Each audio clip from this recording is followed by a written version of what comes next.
제가 중학교 때 있었던 이야기인데 그 당시 춘추복 위에 스트라이프 후드 집업이 있는 게 유행이었어요. 그래서 제가 엄마를 쫄라서 하나 사가지고 학교에 입고 갔는데 그 옷이 소위 반에서 잘 노는 친구 눈에 딱 걸리게 됩니다. 그래서 저보고 한번 입어보고 싶다는 거예요. 그래서 제가 수업 1시간만 입고 다시 돌려달라고 했어요. 그런데 약속한 시간이 지났는데도 옷을 안 돌려주는 거예요. 그래서 돌려달라고 말했더니 딱 봐도 통통하고 여드름 많은 네가 입는 것보다 너보다 훨씬 날씬하고 예쁜 내가 입는 게 더 잘 어울리잖아. 근데 이 옷을 내가 왜 돌려줘야 되는데? 라고 하는 거예요. 와, 그 이야기를 듣는데 순간 머리가 띵해지면서 뭐라고 해야 될지를 모르겠는 거예요. 그렇게 하루 종일 제 옷을 입었던 그녀는 수업이 다 끝나고 나서야 비로소 옷을 저한테 돌려주고 갑니다. 다행인 건지 제가 만만한 성격은 아니었어서 옷을 갈취당하고 그러지는 않았거든요. 그래서 오늘 드리고 싶은 말은 저는 진짜 항상 통통하고 피부가 굉장히 안 좋았기 때문에 외모 때문에 무시받거나 놀림을 받는 일이 정말 많았습니다. 그래서 20살에 원하던 대학교에 합격하자마자 다시는 외모 때문에 무시받는 일을 당하지 않겠다라고 마음을 먹게 돼요. 그래서 그 누구보다 노력을 정말 많이 하고 자기 관리를 정말 열심히 했어요. 그래서 오늘은 어렸을 때부터 통통했던 제가 이렇게 항상 날씬한 몸을 유지할 수 있게 된 비결 중 하나를 알려드리려고 합니다. 일단 저는 20대 후반이 되면서 체질 자체가 아예 바뀌었습니다. 그래서 식탐이 정말 많이 줄었어요. 저 어렸을 때부터 항상 뭘 먹고 싶다는 생각으로 머리가 가득 차 있었거든요. 그래서 이런 일도 있었습니다. 고등학생 때 반 친구들이랑 같이 과자를 먹고 있었는데 그 과자가 너무 맛있어서 솔직히 조금 많이 먹었어요. 그랬더니 같이 먹고 있던 한 남자애가 돼지나 그만 좀 처먹어 라고 하는 거예요. 말하고 나니까 갑자기 열이 좀 받는데 제가 그 정도로 식탐이 많았어요. 그런데 요즘은 뭘 먹고 싶다는 생각이 배가 고플 때만 들어서 뭐 예전처럼 이성을 잃고 막 먹는 일이 아주 가끔만 있는 것 같아요.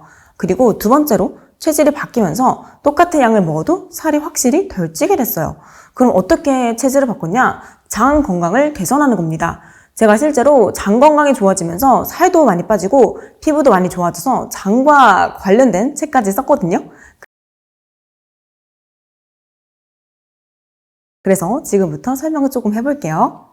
우리 장에는 흔히 날씬균이라고 불리는 의간균과 뚱보균이라고 불리는 후벽균이 있습니다. 그래서 몸이 날씬할수록 당연히 이 날씬균의 비율이 높고 이 뚱뚱할수록 뚱보균의 비율이 훨씬 높아요. 왜냐면 뚱보균은 똑같은 칼로리를 섭취했을 때 훨씬 더 많은 칼로리를 뽑아낼 수 있거든요. 그러니까 쉽게 예를 들어서 300칼로리만큼 과자를 먹었을 때 날씬한 사람은 280칼로리만 뽑아내지만 이 뚱뚱한 사람은 이 뚱보균 때문에 320칼로리까지 뽑아낼 수 있습니다. 그러니까 똑같이 먹어도 더 많은 칼로리를 섭취할 수 있기 때문에 살이 더 잘 찔 수밖에 없는 거예요. 그렇다면 어떻게 뚱보균을 줄이고 날씬균을 늘릴 수 있을까요? 뚱보균이 좋아하는 음식을 덜 먹고 날씬균이 좋아하는 음식을 많이 먹으면 됩니다. 그럼 뚱보균은 먹이가 없으니까 점점 굶어 죽게 되고 날씬균은 먹이가 풍부해지니까 막 번식하면서 늘어나겠죠. 그렇다면 날씬균이 좋아하는 먹이가 뭘까요? 식이섬유입니다. 뚱보균이 좋아하는 먹이는 당분과 가공된 육류입니다. 그런데 그렇다고 우리가 항상 삼시세끼 샐러드만 먹고 살 수는 없는 거잖아요. 그래서 제가 돈가스를 먹을 때 당분이 가득한 소스 대신 드레싱을 뿌린 샐러드를 올려서 같이 먹는 거예요. 그래서 제가 삼겹살을 먹을 때 쌈을 엄청 열심히 싸먹는 거예요. 그래서 제가 저녁만큼은 먹고 싶은 음식을 먹는 대신 아침과 점심은 프로틴, 블루베리, 샐러드, 쌈밥, 두부같이 정제되지 않은 음식을 꼭 먹는 거예요. 그래서 제가 거의 1년 가까이 이 프리바이오 액티브를 꾸준히 먹고 있는 거예요. 왜냐면 여기에 날씬균이 좋아하는 먹이들이 온갖 가지 종류로 다 들어있거든요. 대표적으로 치커리 뿌리에서 추출한 이눌린이 들어있는데 이 성분이 수용성 식이섬유랑 갈락토 올리고당이 굉장히 풍부하게 들어있어요. 그리고 이 두 가지 모두 날씬균을 포함한 장내 유익균들이 좋아하는 먹이입니다. 그래서 날씬균과 같은 유익균의 증식을 늘려주고 뚱보균과 같은 유해균의 증식을 막아줘요. 그러니까 얘를 꾸준히 먹어주면 근본적으로 살이 잘 찌지 않는 체질로 개선하는 데 도움이 많이 되겠죠.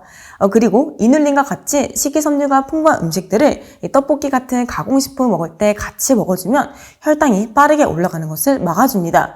왜냐면 이눌린이 당분과 콜레스테롤과 결합해서 몸에 빠르게 흡수되는 걸 막아주거든요. 그래서 급격하게 혈당이 상승되는 걸 막아주고 혈중 콜레스테롤 수치도 어느 정도 개선하는데 도움을 줍니다. 그리고 혈당이 갑자기 확 올랐다가 내려가지를 않으니까 이상 식욕도 많이 줄어들 수 있어요. 그러니까 평소 식욕 관리에도 도움이 될 수 있는 거죠. 그리고 식이섬유 중에서 특히 수용성 식이섬유는 배변 활동을 상당히 원활하게 해줍니다.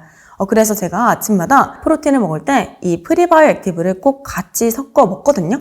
왜냐면 제가 한 5년 전부터 프로틴에 항상 차전자피랑 아마씨를 같이 섞어서 먹었어요.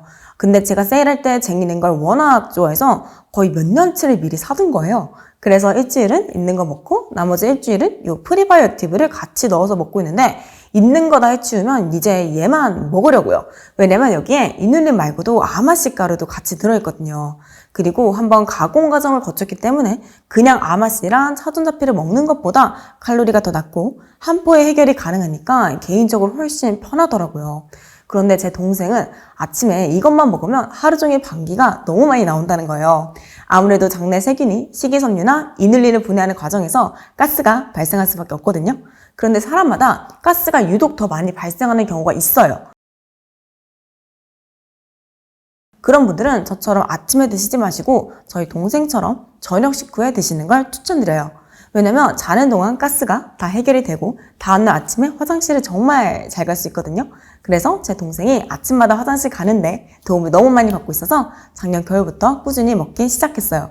저희 엄마도 진짜 웬만한 유산균 제품보다 화장실 가는데 이게 제일 낫다고 하셔서 진짜 거의 1년 가까이 하루도 빠지지 않고 매일 아침 프로틴에 넣어서 같이 드시고 있거든요.